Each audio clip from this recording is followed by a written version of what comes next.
John, welcome, and welcome to the BC CEO Club. In the room here with us this afternoon, we have folks who are leaders in financial services and law and technology and academia. But over the last 3 weeks, we've all become much more aware of energy and the global energy market. It'd be foolish not to start by at least talking a little bit about what's going on in the world, what's going on in Europe, and the impact that that's having in the energy markets and certainly in the UK. Yeah. Well, first of all, thank you for the invitation, and it's so nice to be back in Boston. I've missed it terribly with COVID, not being able to travel for a couple of years, so it's really nice to be back here in Boston, and I'll be on a very frequent basis going forward. Look, the energy industry is going through a very curious time. Obviously, first and foremost, I'd say that we stand together with Ukraine and the terrible things that's happening there, and are hugely supportive of what many governments are doing in terms of sanctions, and we'll continue to support that. In terms of how we think about it from an energy perspective, I guess we think about security supply and what are the implications that the invasion in Ukraine is going to have, but also what does it mean for our customers in terms of cost as well. If I look at the US, then obviously from an oil perspective, there isn't a huge amount of imported Russian oil coming into the US. It's about 600,000 barrels a day. And therefore, the impact in terms of security supply is not going to be huge and will be dependent on how producers in the US respond to that. From a gas perspective in the US, again, no real dependency on Russian gas. We do in Massachusetts actually depend on imported LNG during the winter.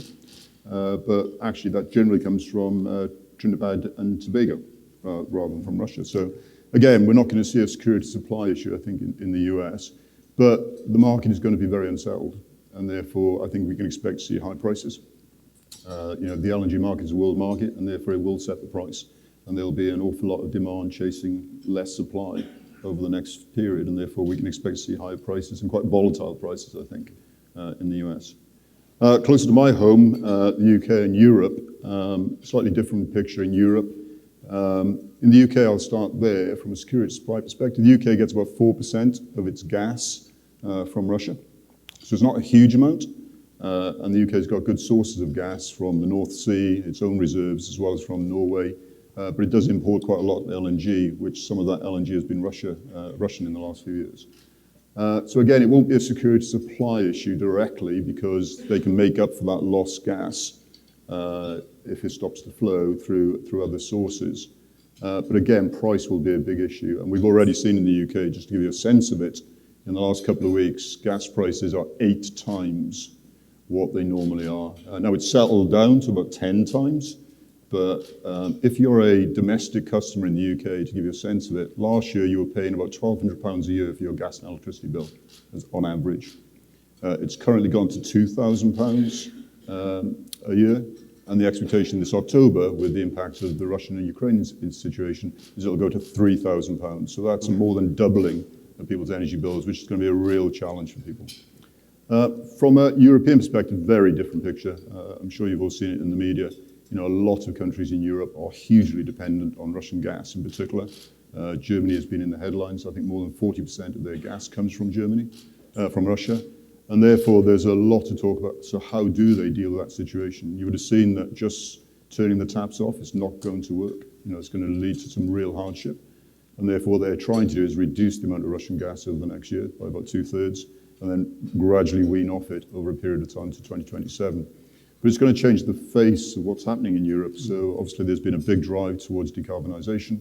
And what we're going to see is coal stations running again. The nuclear stations that were due to close in Germany are likely to be life extended. Germany's already announced they're going to build an LNG facility to bring LNG in from other parts of the world. So it's a pretty chaotic picture, I think. And I think it's likely to continue to be chaotic for months, and I'm afraid to say probably years to come. Mm-hmm. And so thinking about the role of CEO, right? You are much more focused on the next 3 decades than you were the last 3 weeks.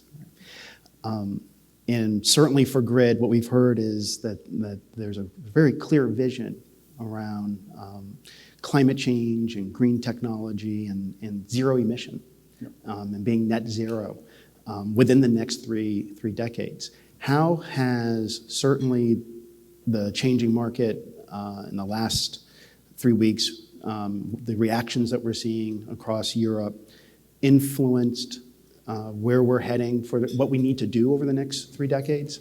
And maybe you can even share even a little bit more about what is net zero and what your vision is, and then how that's being influenced by events on the ground. Yes, I think the vision we've set for National Grid is that we want to deliver a clean, fair, and affordable energy future.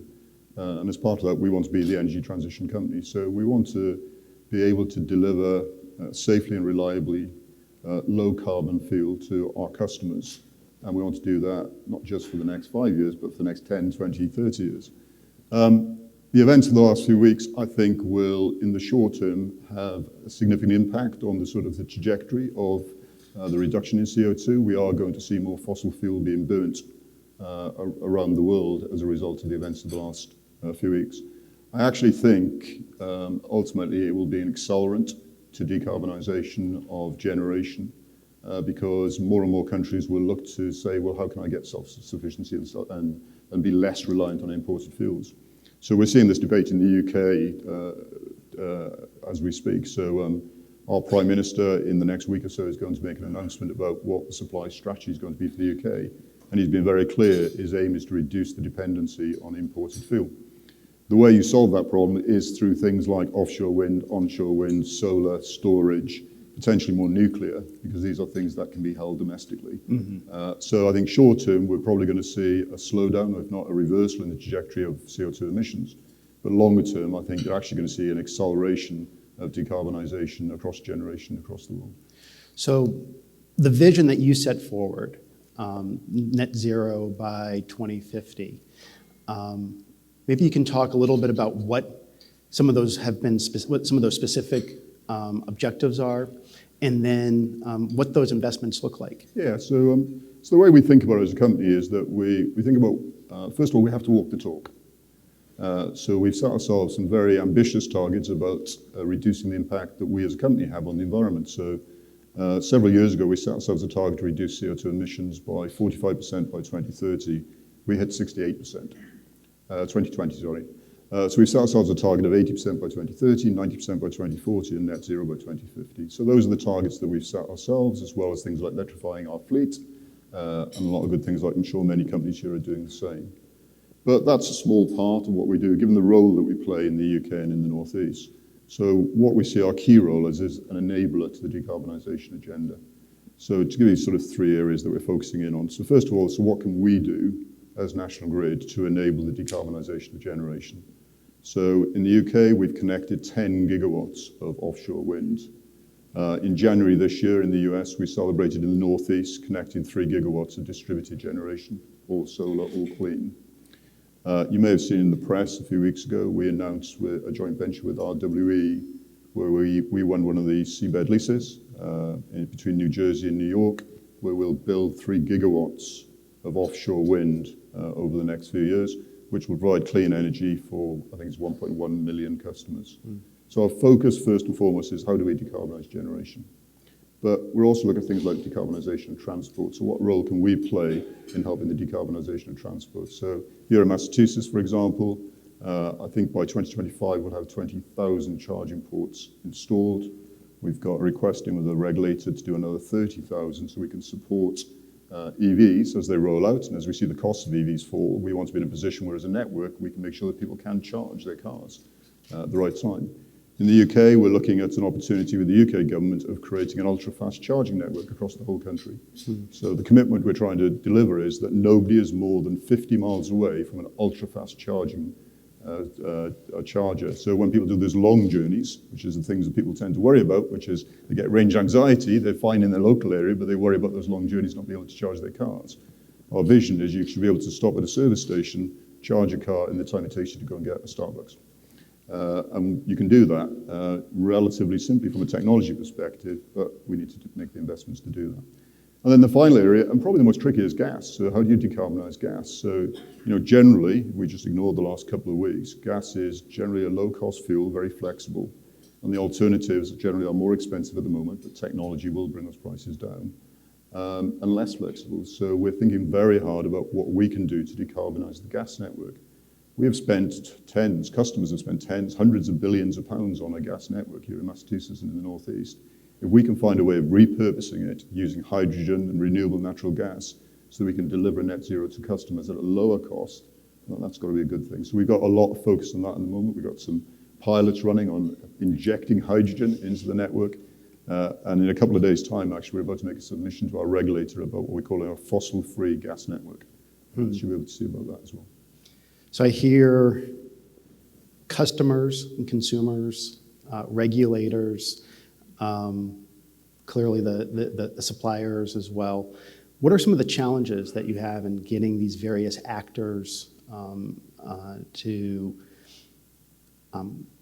cooperate, collaborate, help you achieve these goals? Yeah, I think it's all down to collaboration. So I was at COP26 in Glasgow just before Christmas, and one of the things that was clear to me that came out of that actually was a recognition from all the stakeholders, whether it's regulators, government, utilities, energy companies, that you can't deliver net zero on your own. You have to collaborate. Everybody has certain vested interests and certain opinions, but actually the only way we're going to achieve what is a once-in-a-generation challenge is if we collaborate. So, our mantra is to collaborate. So we want to be a thought leader. We want to put ideas out. Not all our ideas will be right. But if you don't put things out, you can't have the debate. So we want to reach out to people and collaborate and see if we can find solutions. And through that collaboration, I think we will find a low-cost solution for people. This may be a dumb question, but how much of these solutions are already fairly well known to experts in the field, and the challenge is getting adoption versus the need to continue to innovate, the need to continue to develop new technologies to help get us to the goal? Yeah, so the UK in November last year held a global investment summit, and Bill Gates came and did a session like this, actually. And I think he got it spot on when he talked about the fact that the vast majority of the technologies that are going to deliver net zero are here today. So, offshore wind, we've seen the price points of that come, massively falling. Onshore wind, solar, battery storage. But the one area that actually we do need to focus in on is long-term storage. So renewable generation is intermittent. So it's fantastic when the sun shines and the wind blows, but what you do when it doesn't. You have to have backup.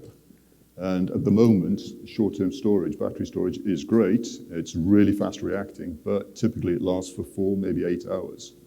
So what you do when you're in Massachusetts and the wind hasn't blown for 2 weeks and you're reliant on offshore wind, you have to have backup. And actually the real challenge is what's the long-term storage solution?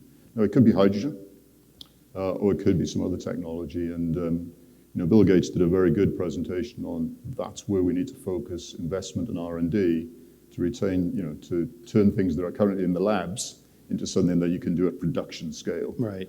And that is the big challenge if we want to have a sustainable and reliable and resilient network come 2050. Right. And John, you're definitely spending way too much time in Chestnut Hill and not enough time on the seaport where the wind is always blowing. But for Massachusetts, taking this most global of issues and making it hyper-local, what is the future of wind energy and its potential here?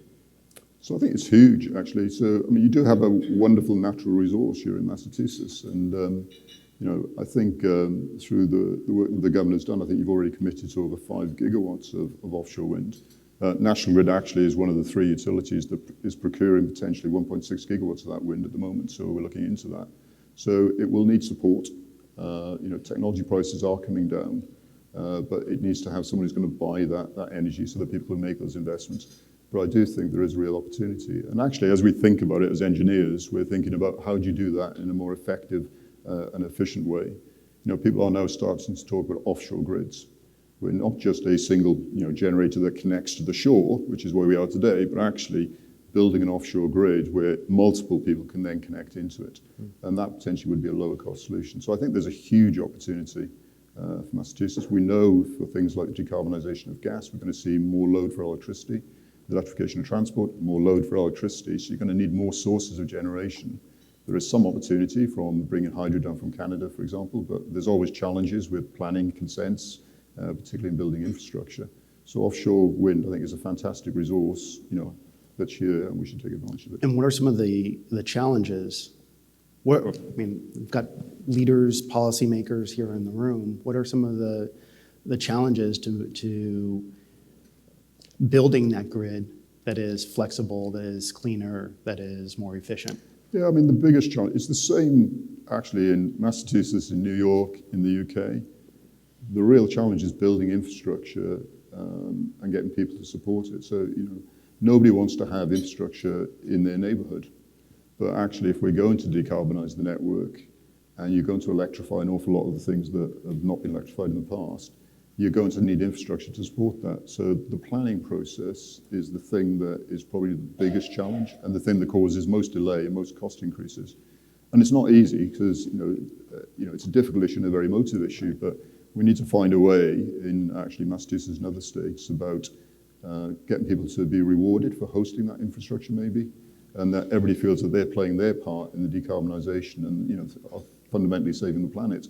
So we need to change the narrative, but that is by far the biggest challenge I think that we have in terms of building that infrastructure. It's funny, you mentioned hosting the infrastructure, and one of our companies based here, American Tower, hiding the cell phone infrastructure all across the country in ways that is so unintrusive, right? It is a map, perhaps, for ways that we can continue to host and build infrastructure, support this type of transformation. But transformation, infrastructure, it's bigger than just us, right?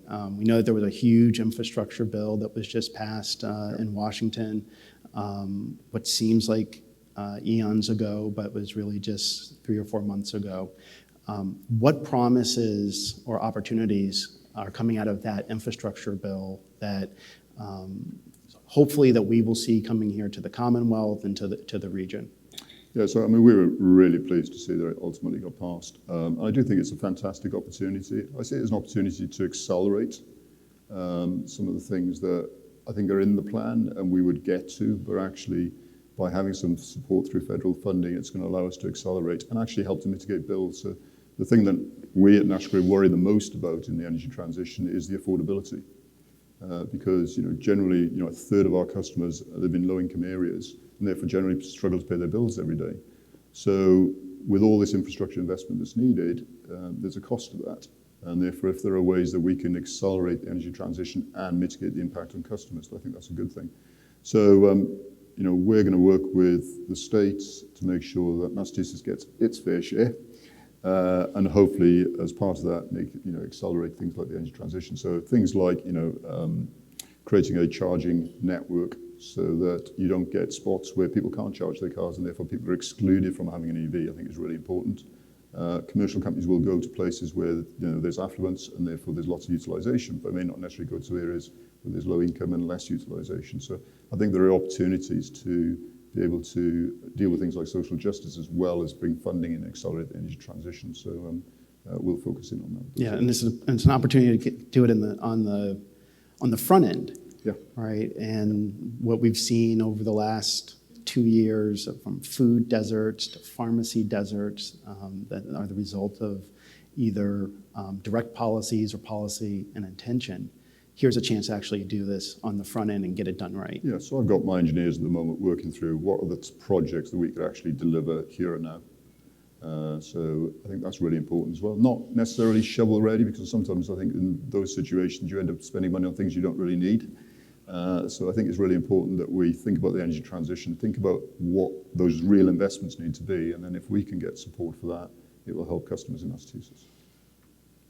I want to change topics just a little bit. You talk about your engineers. Warren mentioned you were a lifer at National Grid. We talked a little bit about this beforehand. For a lot of us, National Grid is, it's the local power company. Doesn't seem like a place that's really driving innovation.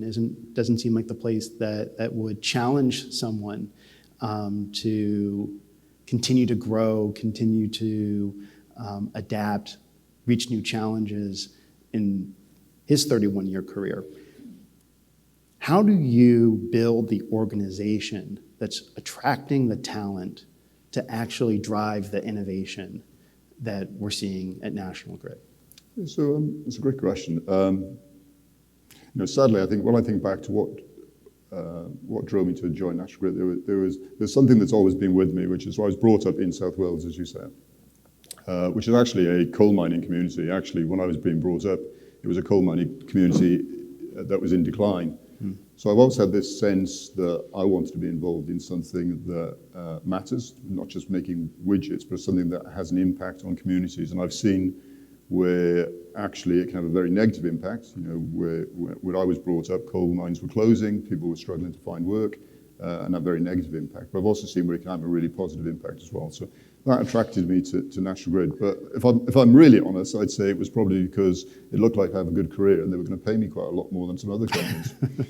The reality is today, though, is when I go and spend time with my graduates, my apprentices, and my new entrants, the thing that attracts them to National Grid, and the thing that I think is the fact that actually this is a once-in-a-generation opportunity to transform an industry and help the planet.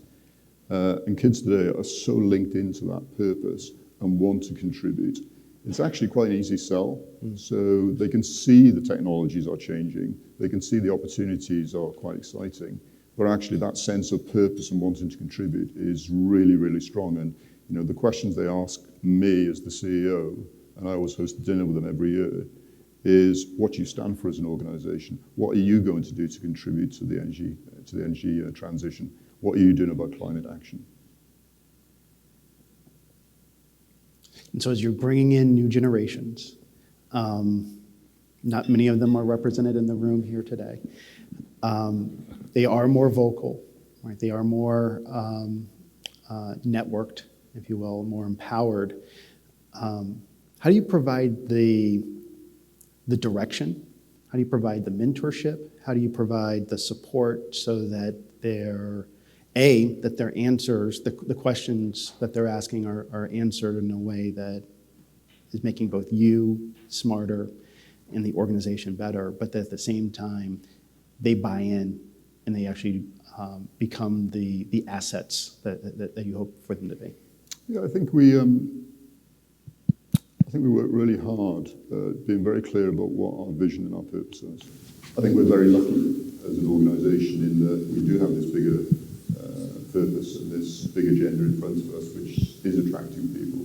But we try and create an environment in which people can bring their full selves to work and meet their full potential. Yeah, you mentioned bringing your full selves to work, and that's certainly how I personally have engaged with National Grid over the years. Much of the diversity and inclusion work that's done at National Grid. And I'm always struck by really three things about the company. One, this is a company that literally goes into people's homes. Right? Meeting people where they are is such an important piece of who the company is. Two, to your point, creating an opportunity for folks to find their own purpose. But three, and this is the part that I think other companies can learn from, where we see Grid really as an exceptional company, is intersectionality. Right? There seems to be a tremendous support within the company of supporting employee resource groups, supporting business lines, supporting customer groups, and it being much more integrated than what we see in a lot of companies where diversity and inclusion is just an HR function. Maybe you can talk a little bit about that and the impact that has for both recruiting talent and then also delivering services. Thank you. First of all, the work we do with your organisation is fantastic and really helpful, and I'd recommend it. We've got 60 people from National Grid working with you on leadership development, and that's an important part of what we do is developing our leaders, and you've been very supportive of that, so I really appreciate it. If you can just say that again. But we set ourselves, again, a very clear goal when it comes to diversity and inclusion, which is, we want to be a reflection of the communities we serve.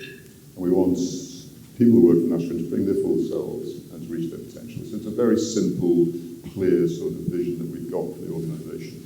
A few years ago, I decided, I guess, that we needed to have some support for the businesses to be able to achieve that vision. So I moved from having 3 people who were supporting the business around diversity and inclusion and setting the strategy and making sure that we were doing what we needed to do, to 14 people, and we appointed a chief diversity officer. So we put some resource behind what we wanted to achieve. We have set objectives for our leadership team, so they have targets around diversity and inclusion. And actually this year, those targets are linked to their remuneration as well. So we emphasise it's really important, and actually people get rewarded for doing a good job in this area. We spend a huge amount of time on training, as you can imagine. So we train people in things like unconscious bias. So people don't realise that they've got unconscious bias unless you talk them through and you train them about it. So we're spending time on that. And we have, as you mentioned, a number of resource groups. So we have resource groups for ethnic minorities, for women, and a host of other groups across National Grid, and each of them is sponsored by one of my executive members. So again, we put leadership time into listening to people, what are their concerns, what do we do well, and what can we do more. We've recently run a listening tour. So myself, actually, with the Chief Diversity Officer, went around the organisation and spent time with our diverse workforce and asked them what can we do better, what are we doing well. And we learn from that, and that then goes through into our action plan. So it's a host of things. There's no silver bullets to this. You have to keep working hard at it. But I think having a clear vision, a clear strategy, putting resources behind it, and then making sure as the CEO that your leadership team knows it's really important to you, and therefore that gets reflected in the objectives. And we always believe, certainly at the partnership, and the partnership was founded by this business community here, that innovation requires talent, right? That everything else is really dependent upon that ability to compete for talent, win that war for talent. I'm sensitive to time. I know that there are other folks here who may have some questions. So if you do have questions, we've got some folks with microphones, but I've got a couple more here. You talked a little bit about the fair transition, right? And one of the elements of the net zero plan is really reducing customer demand, right, and promoting energy efficiency. And maybe we can talk just a little bit more about how that has worked in other communities, fair transition in energy reduction in ways that haven't perpetuated systemic inequalities, but have actually helped alleviate those. Yeah, so we've been very clear that, and the way we describe it is we want everybody to participate in the energy transition. And again, you have to be very thoughtful, I think, about how you achieve that, because it's just not going to happen on its own. As I said, a third of our customers here in Massachusetts are in low-income areas. So as we think about the programs, we think about, so what action can we take to either fill the gap that's not been met elsewhere? So if I take EVs, for example, and I'll come to energy efficiency in a minute. So EVs is a great example, I think. So of those 20,000 charging ports that we put in, or we're putting in, half of them are in low-income communities. But we also think about the fact that a lot of people don't have off-road parking, and therefore we're putting the ports on the wood poles. So again, if you're only parking on the street and you don't have off-road parking, it doesn't stop you participating in having an electric vehicle, which are likely to be lower cost than combustion engines by 2025. Energy efficiency is, the most sensible thing you can do around climate change, which is use less energy. And I know that's weird coming from a CEO who runs an energy company, but it is the most sensible thing that we can do. And therefore putting programs in place that allow folks from low-income backgrounds to be able to invest in things like installation, in upgrading their boilers to more efficient boilers. Those very simple and not very exciting things are actually the things where you can get the biggest bang for your buck in terms of climate change. So we spend a lot of time as a company thinking about the programs and how they can support people from low-income backgrounds, and we'll continue to do that. If we do that, then everybody can participate in the energy transition. Yeah, and those price tags, the cost of conversion isn't cheap, Yes. right? And that can be very, very daunting for folks, but being able to know that there are programs in place and support in place can make a huge difference. Yeah, absolutely. Yeah. I can't see. I got a spotlight in my eye. Any questions? Yes, sir.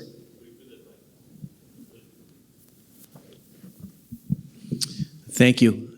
Dan Holland from Goldman Sachs. Thanks for your comments. I was hoping you could comment a little bit about cybersecurity. We've seen the warnings that have been put up by CISA. We were briefed by the FBI, just the importance of heightened vigilance, and curious if you've seen any increase of cyber activity post the invasion in Ukraine. Yeah, thank you. Well, I think like all organizations, all CEOs, cyber is, in the top 3 risks at the moment. I describe our posture at the moment as shields up. And I'm sure many people in the room have got the same posture. So the way we think about it is sort of 3 levels at National Grid. First and foremost, we think about our real-time systems and making sure that they are absolutely protected, the things that actually keep the lights on and the gas flowing. Second, we think about our business systems, which we all worry about.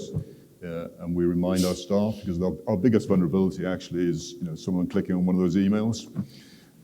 So we have lots of programs to remind staff about that, and we try and catch them out and remind them when we catch them out and all that sort of stuff, but we protect our business systems. And then actually operational technology, technology out on our sites, in our substations, is also something that's vulnerable to cyber attacks, so we have to protect that. So we look at each layer, and we make sure that we've got the right protection. As you can imagine, for a company like National Grid, we've got a 24/7 control room that is constantly monitoring our systems. We are lucky that we get advice from the US government and the UK government about what's going on. The reality is today that we haven't seen any activity that's different from the norm. We are constantly monitoring it. We are not complacent in any way, shape or form. But since the Russian attack in Ukraine, we have not seen any adverse activity.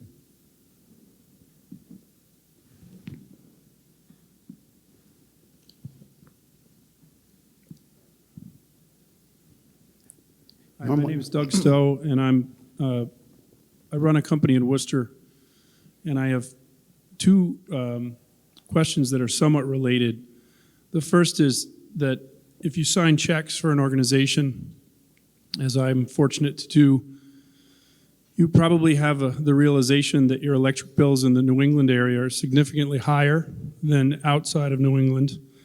I think the last number that I had, I was queried by my brother-in-law in Maryland, and he's paying about 8 cents a kilowatt hour. And in Shrewsbury, I know this is very granular, I'm paying 12. But in regards to business expense, overall competitiveness, this is a big impact. I'd love it if you could speak to what Grid is doing to help mitigate that. Obviously, this is more of an immediate question than 20 years from now. The second is age of the grid. During the past 8 months in Worcester, there have been 2 significant buildings, one of the taller ones you can see from the highway, specifically building related, I'm sure, but age of infrastructure. The Denholm building on Main Street is going to be without power for months. The lights are out, and all the tenants in the building have to relocate.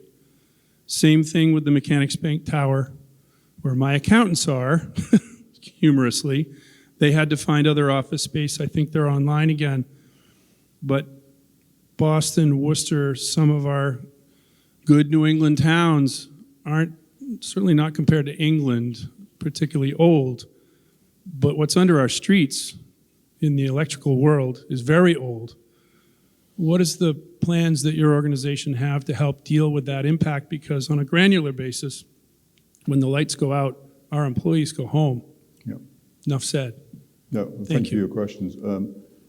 I'll start with the second question, actually. So the reality is in the Northeast, actually our gas and electric networks are some of the oldest in the country. Over the last, certainly over the last 5 or 6 years, we've nearly doubled the level of investment in our networks to address the aging network. So National Grid, as a PLC, over the next 10 years, will be spending £70 billion, half of it in the US, half of it in the UK, on basically storm hardening, resilience, reliability, asset replacement for age, and supporting the energy transition. So there is a huge investment cycle ahead of us to address those issues. So The specifics around Worcester, I'll get my team to look at. I wouldn't know about the specifics, but you can be rest assured that the levels of investment that we're going to be making in the networks is huge to address all those issues. And our focus is always on reliability. So, I am always upset when customers lose power, and I'm always on my team to make sure that they get it back as quickly as possible. I understand the importance of it. In terms of cost, my mantra in National Grid is that every dollar we spend is customers' money, and therefore we have to spend it wisely, and we have to spend it prudently and make sure that customers are getting value for money. There are some structural things in New England which are different to other states, both in terms of commodity prices and some of the restrictions that we have in terms of transmission, which add prices to customers. And the way you resolve that is by building infrastructure to relieve those constraints. There are some physical differences, just to give you a sense as well. So I was up in just north of Boston a couple of weeks ago, where the guys were laying a cable in solid granite. I mean, they were doing about 2 meters a day to get this granite cut in, whereas when I go down to Long Island, I've got sand. I mean, they're doing 200 meters a day. So there are some realities about the costs of operating in the Northeast compared to some of the other territories. I don't say it jokingly. I recognize that ultimately customers pay for it, but our focus is on making sure that we deliver value for money for our customers, and I will continue to drive that hard. Commodity is the thing that swamps the bill. And therefore, the more we can relieve constraints and give access to whether it's offshore wind or renewables, or whether indeed more transmission coming into Massachusetts, all of that will help on commodity prices going forward. No one on this side of the room. So I have one last question here. Oh, yes, please. You can't challenge me like that, Pratt. Let's say that, this was fascinating, by the way, and thank you very much, John. Let's say that things continue to go badly between Russia and Ukraine, and the sanctions that are being employed on Russian energy continue and actually work. How does that function into the operations of National Grid? Just make everything more expensive? Or are there alternatives that you can turn to fill in the gap, maybe for a long period? Yeah, it's a great question. So I think, there's sort of two sides to it at the moment, isn't it? There's a debate about whether there should be more sanctions and should they be longer term, and that's particularly a massive debate in Europe at the moment. Similarly, there's a risk that Putin decides just to turn the switch and stop it coming into Europe as a sort of a retaliatory measure. So people are thinking very carefully about what would be the consequences. I think the reality is there will be a scramble to bring back some of the generation that is naturally closing at the moment because of the energy transition. And we're already seeing that with, Germany is thinking about not closing its coal stations, bringing back nuclear stations. The UK is having a debate at the moment around extending the life of nuclear stations, again, not closing coal stations. So I think it's back, the consequences will be back to where I was at the beginning, which is the sort of trajectory of CO2 emission reduction through renewables coming on in the short term, I think is in danger of being halted. As the practicalities are that we have to keep the gas flowing and the lights on, and therefore you have to jump to those sources that are available. And those sources are most likely going to be fossil fuel sources in the short term. So I've seen lots of various sort of scenarios. The question was, do we have enough, for those who might not have heard? So the answer is yes, but it will rely on all those old technologies as well. It also relies on increasing production from places that may not want to do it. So I'm sure you're all seeing in the media the debate about whether some of the oil countries are going to increase production or whether they're just going to benefit from the higher price. And that's a debate that's going to be going on as well. So there is potential capacity there to increase in countries that have got spare capacity and lower the price. But how that all plays out is an interesting dynamic at the moment. Well, one more question?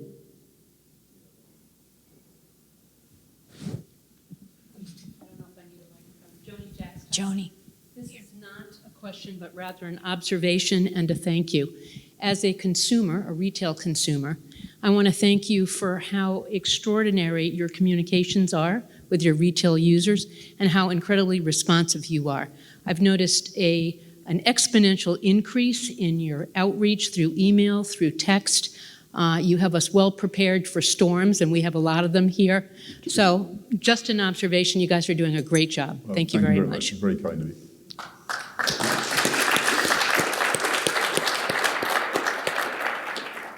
And that actually, Joni, that was a perfect segue to part of certainly what I was thinking of in concluding remarks, which is we take so much of this for granted.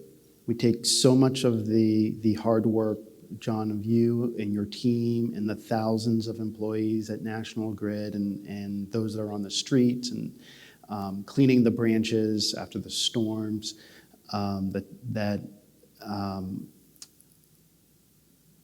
it is hard. It is hard, and I know this because of my former board chair being Marcy Reed. When board meetings need to be canceled because of snowstorms, right? It's hard for those of us who aren't in the energy space to recognize how extraordinary it has been that certainly during especially these last 2 years of pandemic, how stable the service has been from Grid. And knowing that what happens in the Ukraine is going to impact what's happening in Worcester and our ability to continue to compete, not just internationally, but even just across the border. We thank you guys for being such a stable, reliable, valuable partner to the Massachusetts economy. Oh, thank you. I'm very proud of my team and what they do, so it's lovely to hear that, so thank you very much.